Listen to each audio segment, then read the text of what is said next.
ኤልሳቤት ጌርጊስ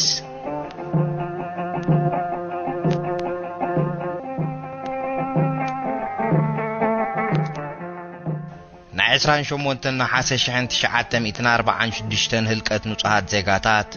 كم زي تنصلوي هاندبتاون مسكال بوليتيكاو طنات زي راهبن فصامه ጌርካ ወሰዳይ ክእልን ኣብ ምዕራፍ 5 ረብዓይ ክፋል ናይዝ መጽሓፍ ብዛዕባቲ ብስም ሓደ ኤርትራዊ ብርጌደር ሎንግሪግ ዝጻሓፈሞ ብዙሕ ክትዕ ዘላ ዓለ አንቀጽ አስፊሕና ገሊጽና ነርና እቲ አንቀጽ ኤርትራ ኣብ ቆላን ከበሳን ትመቀል ዝብል ሓሳብ ካብ ዘቅርብ ጀሚሩ እቲ ናይ መመቀቃል ሓደጋ አጸቢቁ የንጸላሉ ነበረ ናይ ገዛ ርእሱ ታሪኽን ሰረትን ሒዙ ንኸይብገስ ብጸቅጥ ገዛእቲ ተዓጊቱ ዝነበረ ሃገራዊ ፖለቲካ ኤርትራ ገና ምጅማሩን በዕሸልነቱን በሃይማኖት ቀቢላ አውራጃን ወረዳን ዝኸፋፍሎ ናይ ግዳም ባእታ ሒዙ ኣብ ቀጢን ገመድ ንኽጓዓዝ ተገዲዱ ዝባጋገስ ዝነበረ ፍጻሜ 28 ነሐሴ ነዚ ሓደጋ ዘጋንን ብፍላይ ከ ሃይማኖታዊ ጽልይ አጋዲዱን ኣብ ጎነት ዘምርሕ ስለ ዝነበረ ዘይተወጠነ ነይሩ ምባል አይከኣልን ኣብ መንጎ ኤርትራውያን ፖለቲካው ዝምባልኦም ብዘይገድስ ስጋት ጥራይ ዘይኮነ በተሓሕዛ ናይቲ ጉዳይ ዘይዕግበት ውን ነይሩ እዩ መምሕዳር ብሪጣንያ ፈጸምቲ ገበን ኢሉ ካብ ዝሓዞም 69 ሰባት ንሸሞንተ በቅትለት ንሓደ ጸጥታ ህዝቢ ብምፍራስን ወተሃደራዊ ሕጊ ብምጥሓስን ነቶም ዝተረፉ ከዓ ሕገ ፍራሽ ብዝኾነ ጠባይና ካይዳን ከሲስዎም ነበረ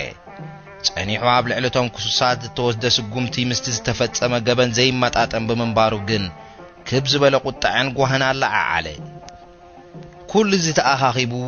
ስግር ፖለቲካው ፍልልያት ዝኸይድ ዝዓይነቱ ተሓሳስባን ናይ ልዝብ መንፈስን ንኽቀላቀል ሓገዘ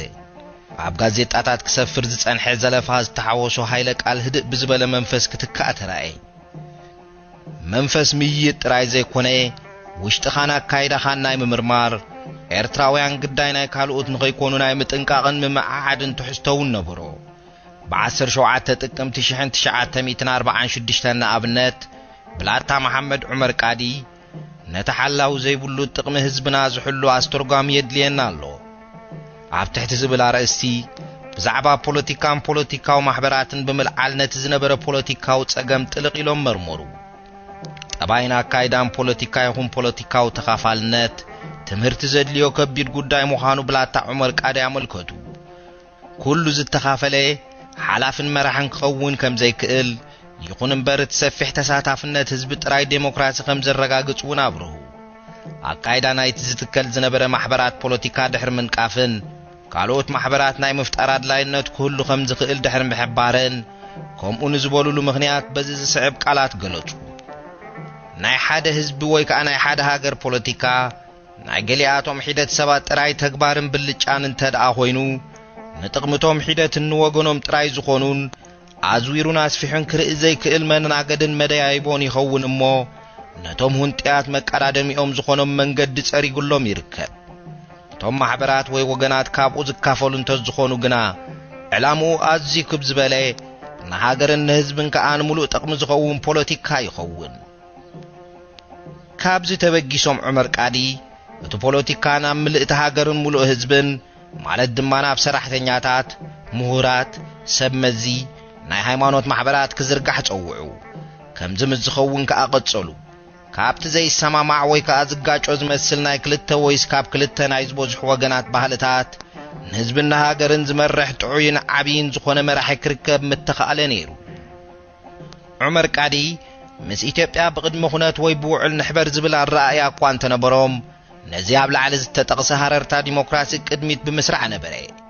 ጸኒሑ ብፍላይ ድማ ኣብ እዋን ፌደሬሽን እዚ ዳሕረዋያት ተሓሳስቦም ኣብ ከቢድ ጸበባን ጽልእን ህልኽን ምስ መንግስቲ ኢትዮጵያ ከም ዘእተዎም ብሰፊሑ ተፈልጠዩ ሓደ ክበርህ ዝግብኦ ነገር ግን ሓሳባት ዲሞክራሲን በየናይ ኣገባብ ክትግበር ከም ዝኽእልን ብጥልቂ ዝዝተየሉ ዝነበረ ጉዳይ ምንባሩ እዩ ብላታ ዑመር ቃዲ ጥራይ ዘይኮኑ ፊቶራሪ ገብረ መስቀል ወልዱውን ሙሉ ደጋፊ ኢትዮጵያ ክነሶም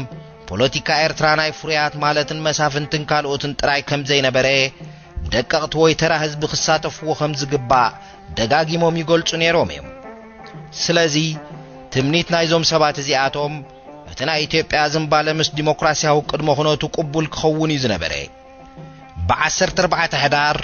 ማለት ሰለስተ መዓልቲ ቅድሚ ተቀዳማይ ዋዕላ ቤት ጌርጊስ አቶ ወልደአብ ወልደ ማርያም ኣብ መንጎ ክልተ ብኡሳት እቲ ሳልሳይም ይረብሕዶ ኣብ ትሕቲ ዝብል ኣርእስቲ ኣብ ኤርትራ ናይ ፖለቲካዊ ድሌትን ምርጫን ፍልሊ ከም ዝነበረ ኣረጋገጹ። ነቶም ብጀካ ሓንቲ ናይ ፖለቲካ ወገን እስካልእ የልቦን ንሳ ድማ እታ ኤርትራ ምስ ኢትዮጵያ እትበሃል ማሕበር እያ እናበሉ ዘበጻጽሑ ድሕሪ ምንቃፍ ክልተ ዓይነት ፈልዮምስ ብዛዕባ ክልተ ዓይነት ማሕበር ዝሓስቡን ዝዛረቡን ክልተ ናይ ፖለቲካ ወገናት ከም ዘለዉ ምኽሓድ ወይ ከዓ ክትኣምኖ ዘይምድላይ ኣዝዩ ከቢድ ጉድኣት ዝኸትል ፈሊጥካን ፈቲኻን ከዓ እትፍጽሞ እኩይ ግብሪ ከም ዝመስል ኣገንዘቡ። ኢትዮጵያ ንኤርትራ እትምነያ ዝሰመረ ህዝቢ ኤርትራ ሒዛ ናብ ዝለዓለ ደረጃታት መሪሕነት ኣፍሪቃ ከይተረፈ ክትበጽሕ ከም እትደሊ ኣረዱ። ምርጫ ህዝቢ ኤርትራ ናብ ዝዘዘወ ይዘዙ ግን መጀመርታ ስምረት ኤርትራውያን ሓተቱ። ምኽንያቱ ድማ በሉ ኣብ ኤርትራ ዝነብር ህዝቢ ነቲ ናይ ብሓቂ ጥቕሙን ምድሓኑ ናብ ሕብረት ሓድሕዱ ይክረኽቦ ዝኽእል እንተደኣ ተፈላለዩ ግና ጣዕስኡ ዘይወፅእ ጉድኣት ከም ዝረኽቦ ህልምላሙ እውን ከም ዘይርከብ ተረጋገጸ እዩ። ህዝቢ ኤርትራ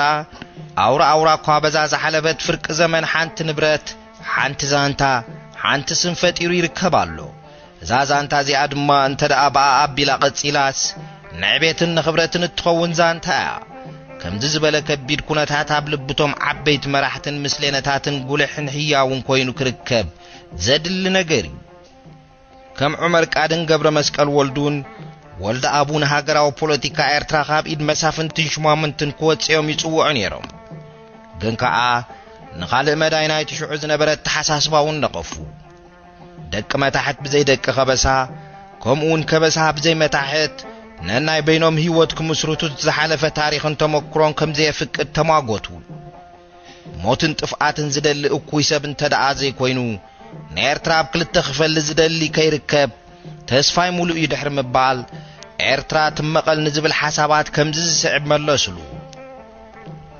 ህዝቢ ኣስላም መሰሉን ክብረቱን ጎዲልዎ ነቲ ረብሕኡ ድማ ዝሕልወሉ ሓደ እኳ የልቦን ዝብል ቃል ብጽሕፈትን ብጋዜጣን ብቓልን ንሰማዕ ኣሎና። እዚ ግና ንህውከትን ንፍልልይን መንገዲ ዝጸርገሉ ኣፍ ደገውን ዘርሕወሉ መንፈስ ዳ እምበር ክሳዕሎ ምስ ህዝቢ ኤርትራ ኣብ ክልተ ኣይምተፈለየን። እንተጸቢቑን ተሓሚቑ ግና ነቲ ዘለዎ ንብረት ልክዕ ገይሩ ዝካፈሎ ዘሎ ይመስለኒ። እቲ ኣድልዎ ብሕጂ ከይመጽእ እንተደኣ ኮይኑ ዝፍራሕ ዘሎ ድማ ንረብሓ ሰብ መታሕት ዋሓስ ዝኾኖ ናይ ትኽክልነትን ናይ አንድነትን ባይቶ ይተኸሊልካስ ብግዚኡ ኸሎ ምምጓት ይግባእ። ዓበይትን ወራዙትን ኤርትራ ዝመጻና ንቀበል ኢላቶም ስቕ ክብሉስ ክብረት ክህባቶም ኣይኮነን ኣምላኽ ወይስ ኣላህ ድማ ክትሓሳሰቦም ብምባል እውን ሓሳባቶም ደምደሙ። ኣብ ሕቶ ዴሞክራሲን ልዝብ ስምረት ህዝብን ሰለስቲኦም ማለት ወልደአብ ዑመር ቃድን ገብረ መስቀል ወልዱን ዝተቀራረበ ርእይቶ ነበሮም። ምስ ኢትዮጵያ ምሕዋስ መሰላት ኤርትራ ብዙሕሉ ኣገባብ ክኸውን እዮም ኩሎም ዝገልጹ ዝነበሩ። ናይ ኣቶ ወልደአብ መርገጽ ቁሩብ ፍሉይ ዝበለይ ነይሩ። ምኽንያቱ ሕብረት ዝጠልብዎ ወይ ዝጣበቑሉ ምርጫ ኣይነበረን። ባዕሎም እውን ካብ ሓደጋ ምምቕቓል ንምድሓን ሕብረት ክቕበሉ ወይ ኣብቲ ልዝብ ንኽኣቱ ከም ዝተገደዱ እዮም ዝዛረቡ ዝነበሩ። ከምኡ እውን እንተኾነ ቅድም ስምረት ህዝቢ ተረጋጊጹ ነቲ ሕብረት ብድሌቱ ክኣቱ እዮም ዝምነዩ ዝነበሩ። ናይ ዑመር ቃዲ ናይ ሕብረት ዝምባሌ ድማ ኩሉ ግዜ ክሳብ እዋን ፌደሬሽን እውን ንፍሉይነትን ዝተፈላለየ መሰላትን ኤርትራን ህዝባን ብዙሕሉ ገባቢዮም ብተደጋጋሚ ዝጠልብዎ ዝነበሩ። ገብረ መስቀል ወልድዮም ብምሉእ እምነት ኢትዮጵያ ዝፍለጡ ግን ንሶም እውን ብዋጋ ህዝቢ ንኸይከውን ዘጠንቅቑ ዝነበሩ እዮም።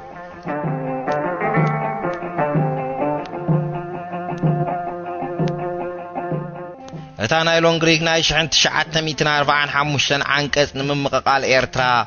ዳርጋ ብወግዒ ኣብ ዝተኣወጀትሉ እዋን ጀሚሩ ኣብ መንጎ እዚኣቶምን ተመሳሳሊ ተሓሳስባ ዝነበሮም ካልኦትን ልዝብ ተጀሚሩ ነይሩ ይብሉ ኣቶ ወልደአብ ኣብ ናይ 1987 ቃለ መጠይቖም። እቲ ቀንዲ ልዝብ ግን ኣብ መንጎኦምን ኣብ መንጎ ፊቶራሪ ገብረ መስቀልን ከም ዝነበረ ኸኣ ይገልጹ። እቲ ዝርርብ ኤርትራ ካብ እትምቀል ክልቲኡ ወገን ከካብቲ ደሪቑሉ ዝነበረ መርገጺ ክስውእ እሞ ኣብ ሓደ ማእከላይ መገዲ ክረኸቡ ዝብል ነበረ። እዚ ድማ ሙሉእ ናጽነት ድሕሪ ናይ እንግሊዝ ሞግዚትነት ዝብል ናይ ኤርትራን ኤርትራውያን ጠለብን ቅጽበታዊ ሕብረት ዝብል ናይ ማሕበር ሕብረት ጠለብን ተሪፉ እቲ ሕብረት ምስ ኢትዮጵያ ብውዕል ንኽኸውን ዝጽውዕ ነበረ። እቲ ብውዕል እንታይ ከም ዝኾነ ብሩህ ኣይነበረን።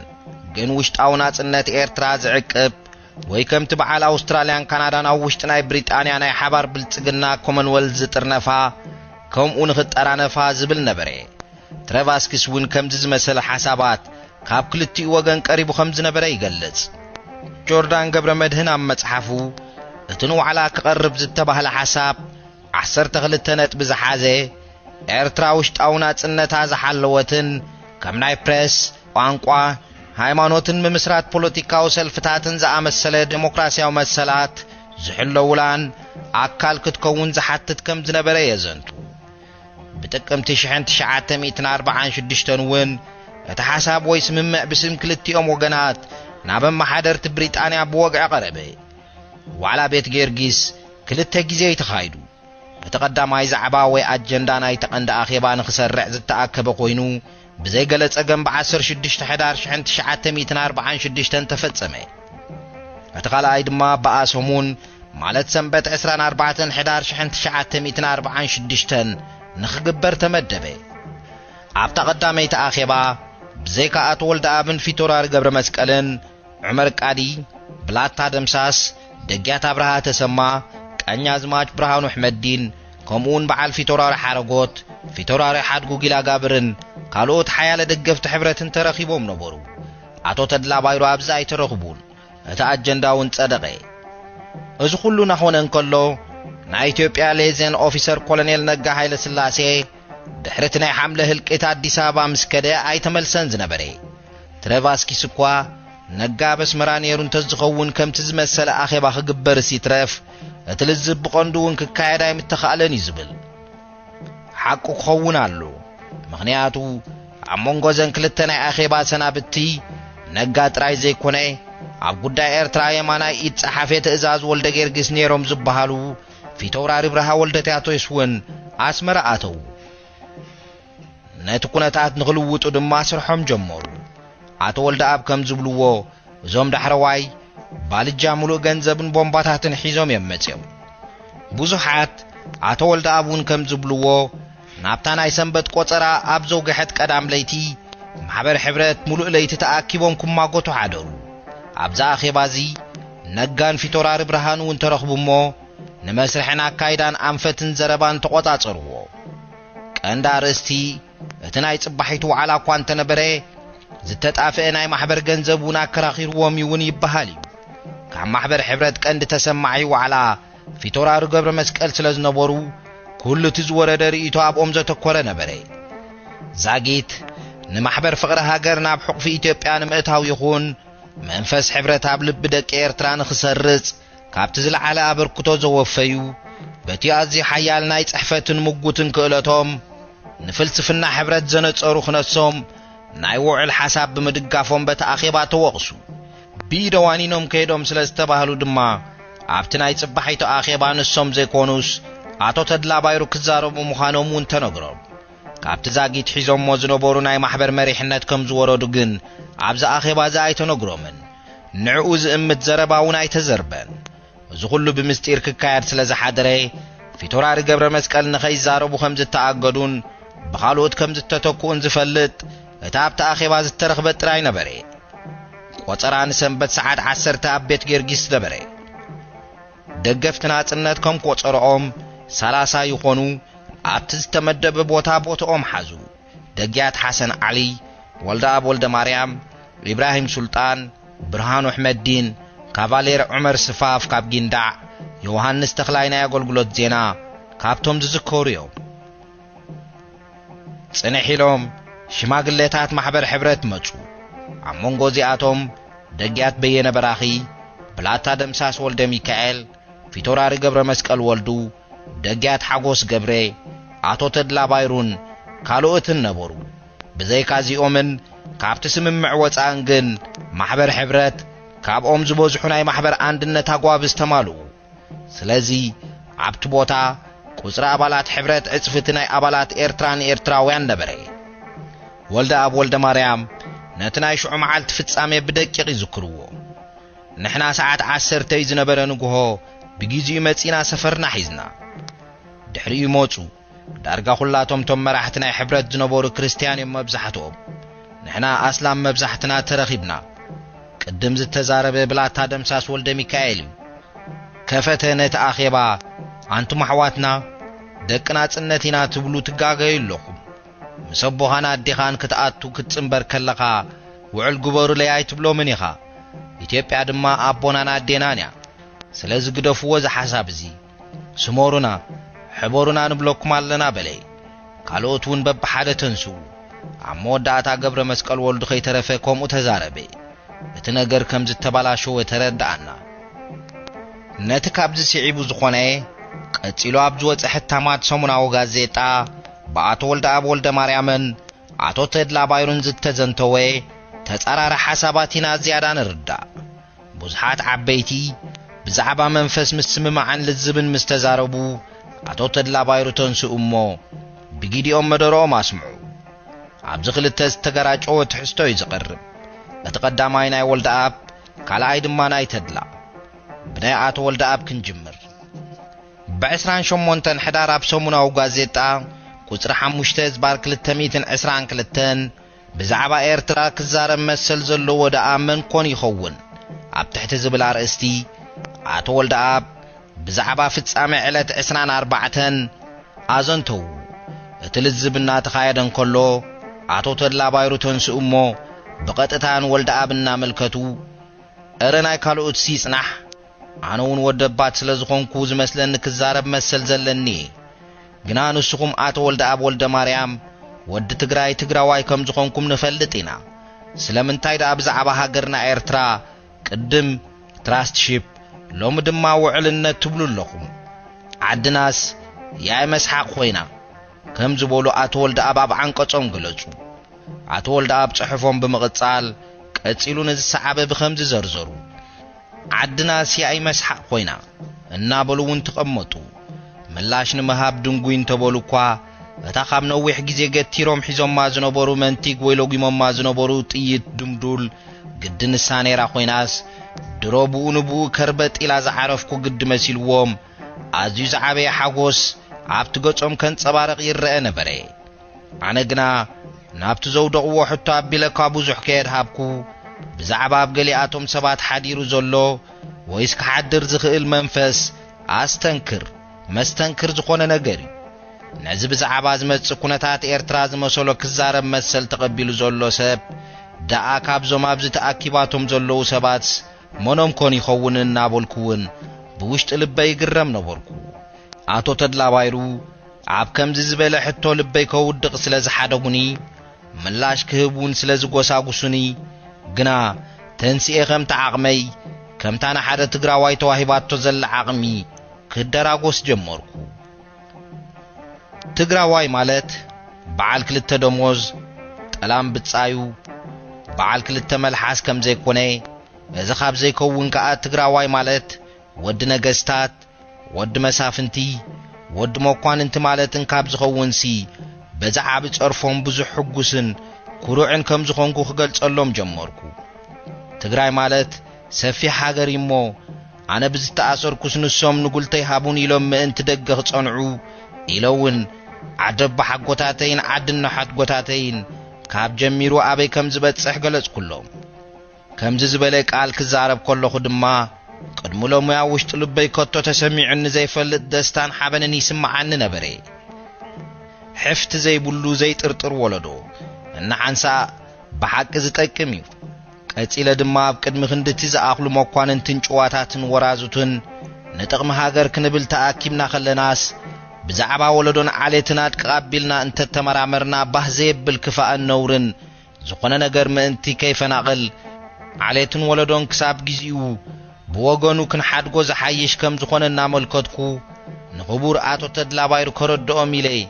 ኣምሪረ ለመንኩ ብ5 ታሕሳስ ኣቶ ተድላውን ብሰሙናዊ ጋዜጣ መልስ ሃቡ እቲ ኣብ ቤት ጌርጊስ ዝተዛረብዎ ዘረባ ከምቲ ኣቶ ወልደ ኣብ ዝበልዎ ከም ዘይነበረ ከኣብሩ ካብቲ ዝበልዎ ነዚ ስዕብ ንጠቅስ ኣቶ ወልደ ኣብ ወልደ ማርያም ንስኹም ዓድኹም ኣብ ኢትዮጵያ ትግራይ ከም ዝኾነ ንፈልጥ ኢና ሰንደቕ ዓላማኹምን ንጉስኩምን ናጽነትኩምን ዝረኸብኩም ኢኹም ንሕና እውን ኢትዮጵያውያን ኢና ግናኸ ኣብ ትሕቲ ኣመሓዳርነት ዘይናትና መንግስቲ ወይ ንጉስ ኢና ንነብር ዘሎና ኢትዮጵያዊ ኢኹም እሞ ነዞም ኢትዮጵያውያን ዝኾንና ህዝቢ መረብ ምላሽ ከማይ ናጽነት ረኸቡ ሰንደቕ ዓላማኹም ብዘይውዕል ተተምነዩ ዘይትብሉና ሓንሳብ ሞጉዚት ሓንሳብ ካብ ውዕል እናበልኩም እተዓናቑፍናስ እንታይ ማለት እዩ እየ ዝበልኩ በመባል ናቶም ወገን ገለጹ አቶ ወልደ አብ አመልሶም እቲ ናይ ውዕል ፍታሕ ንህዝቢ መረብ ምላሽ ዝሓይሽ ኮይኑ ስለተረኣየን እምበር ኣነ ውዕል ዘድልየኒ ኮንኩን ንዓኻትኩም ግና ሕጂ እውን ደጊመ እብል ኣለኹ ብዘይ ውዕል ናብ መንግስቲ ኢትዮጵያ ክንጽበር ኢና እንተበልኩም ጌጋ እዩ ኢሎም ከም ዝተዛረቡ እውን ተድላ ባይሩ ኣብቲ ዓንቀጽ ገለጹ ኣብ ቤት ጌርጊስ ዝነበረ ቃለ ምልልስ ሓያልን ተናኻይን ብምንባሩ መልሲ አቶ ወልደ አብ እውን ትሪ ስለ ዝነበሮ በዚ አሳቢቦም ብረትን ከራሩን ሓቢኦም ዝነበሩ መናእሰይ አንድነት ዕግርግር ፈጠሩ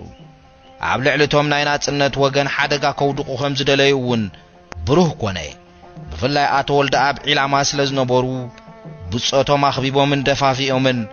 ኣብ ማንኪና ብምእታው ካብቲ ቦታ ረሓቁዎም ኣብ ሸኻ ዓዲ ንፋስ ኣውዒሎም ንምሸቱ ንገዝኦም ከም ዝመለስዎም ድማ አቶ ወልደ አብ ይዝክሩ ዋዕላ ቤት ጌርጊስ ብኡ ኸኣቲ ኣብ መንጎ ክልተ ወገናት ሰፊኑ ዝነበረ ናይ ምትዕራቕ መንፈስ በዛ ኣገባብ እዚ ፈረሰን ኣብቅዐን ድሕሪዚ ይብል ትሬቫስኪስ መራሕቲ ማሕበር ሕብረት ናጽነቶም ወይ ከዓ ናጻ ወካልነቶም ንመንግስቲ ኢትዮጵያ ኣረከቡ ከደምቲ መንግስቲ ኢትዮጵያ ከዓ ኾኑ ካብዚ እዋን እዚ ጀሚሩ እውን ተራን ስልጣንን ተድላ ባይሩ ኣብ ውሽጢ ናይ ሕብረት ምንቅስቓስ ዓዘዘ ኣብ ተቐዳመይቲ ዓንቀጾም አቶ ወልደ አብ ንኣባልነት ተድላ ባይሩ ኣብ ውሽጢ ሕብረት ከም ዘይፈለጡ በየን ከም ዝመጹውን ከም ዘይተረድኦም ገሊጾም ነይሮም እዮም አቶ ተድላ ግን ንኢትዮጵያዊ ስምዒቶም በዚ ስዕብ ገለጹ ንተድላ ባይሩ ንስኻ ህዝበይ ኢኻ ትፈልጦ እምበር አቶ ወልደ አብ ሳይፈልጥዎን እዮም ኣነ ንጉድኣት ህዝበይ ከም ዘይሰርሕ መረብ ምላሽ ጥራይ ዘይኮነስ ክንዮ መረብ ዘሎ ህዝቢ ካብቲ ኣብ ዓድዋ ዝነበሩ ኩሉ ግዜ ጀሚሩ ይፈልጠኒ እዩ ከምቲ ናይ ቅድሚ ሎምስ እግዚኣብሔር ንድሕሪ ኢሎም እውን ይግበረለይ ምእንቲ ሃገረይ ዝደኸምኩ ፍሪኡ ኣብ ቅድመይ ናብ ቅድሚ ደቀይን ይጽናሕ ዋዕላ ቤት ጌርጊስ ብዘይ ፍረ ይወዳእ እምበር ብውሕዱስ ንሃገራዊ ፖለቲካ ኤርትራ ወገን ኣፍለዮ ኣንፈታታት ሓዞ ካብዚ ንድሓር እቲ ምርጫታት ንጹር ኮነ ብኡ መሰረት ከዓ ዝተፈላለየ ዝምባለታት በብማእዝኑ ክትኣኻኽብን ማሕበራትና ምስራት ገጹ ክጓየን ተራእየ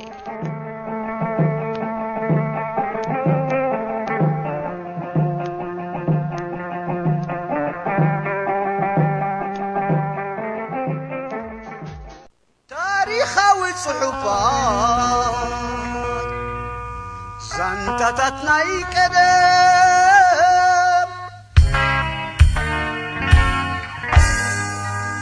ንስነ ፍልጠት ኩሉ